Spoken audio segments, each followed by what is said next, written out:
What if the deadliest weapon in a Wuxia saga wasn't a sword technique, but a whisper in the wrong ear? Welcome to the journey of legend, where family dinners double as diplomatic summits, and one well-meaning brother's pillow talk can set the entire jianghu on fire.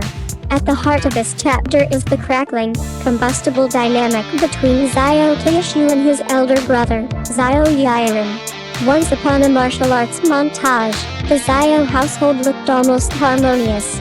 Then fate hurled a boulder through the window, tragedy struck, allegiances wobbled, and the two brothers began orbiting opposite suns. On paper, Yiren used to be the poster child for restraint, measured, strategic, and allergic to drama. Now he's reading from a different script, edgier, quicker to judge, and suspicious of a younger brother whose unusual decisions feel like riddles wrapped in swordplay. Here's the fun part. The show plants just enough breadcrumbs to make you question whether Yiren changed on his own, or if someone artfully reset the chessboard. Enter Xiao Kaiyan, the sibling who avoids center stage but somehow always controls the lighting. He's not the loudest blade in the ring, he's the comment section turned human, little compliments here, a just saying there, and suddenly Yiren is carrying a grudge like it's family heirloom silver. Kaiyan's real kung fu is narrative framing. He praises Qiushui just enough to remind Yiren what he supposedly lacks, then replays highlights of parental favoritism and public acclaim until envy sounds like common sense. After the catastrophe that befalls the Xiao clan, Kaiyan's insinuations sharpen. With delicate timing and the softest tone, he suggests that the root of their misfortune might trace back to Qiushui's entanglements in the wider martial world, particularly the hornet's nest known as the power sect. He never declares, he implies. He never condemns, he says. And because he wraps every bargain a bandage, for the sake of brotherhood, he becomes the trusted narrator of Yiren's doubt. It's the oldest trick in politics and the newest in family drama. Be the calmest voice in the room while you pour oil on the floor. Qiushui, for his part, doesn't help his own case. Our hero's choices can look erratic from the outside. He follows threads others can't see, protects people at seemingly reckless moments, and treats cause and effect like a puzzle to be solved rather than a rulebook to obey. For viewers, that's exhilarating. It's Cheng Yi playing the long game with micro-expressions and slow-burn integrity.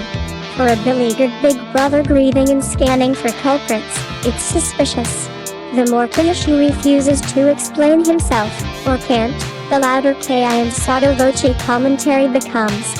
What keeps the storyline lively is how the series avoids a cartoonish villain label.